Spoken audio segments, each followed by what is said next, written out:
কেউ জানতো না এটিই হবে তার শেষবার জনসমক্ষে আসা। সেই চিরচেনা হাত নাড়ানো অভিবাদন এখন শুধুই স্মৃতি। দিনটি ছিল ২১ নভেম্বর ২০২৫, শুক্রবার। সশস্ত্র বাহিনী দিবসের আমন্ত্রণে প্রায় ১ বছর পর সেনাকুঞ্জে গিয়েছিলেন ৩ বারের সাবেক প্রধানমন্ত্রী বেগম খালেদা জিয়া। শারীরিক অসুস্থতাও দমাতে পারেনি তাকে। মেডিকেল বোর্ডের পরামর্শ মেনে দেশ ও বাহিনীর প্রতি মমত্ববোধ থেকে তিনি পৌঁছেছিলেন ঢাকা সেনানিবাসে। পাশে ছিলেন ছোট ছেলে আরাফাত রহমানের স্ত্রী আর বিশ্বস্ত রাজনৈতিক সহযোদ্ধারা।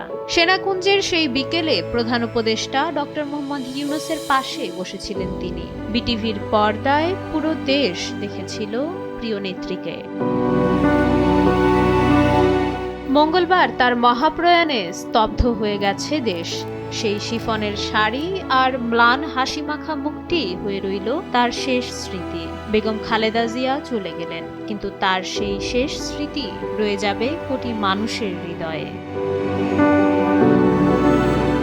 মাইশা মালিহা, সময়ের আলো।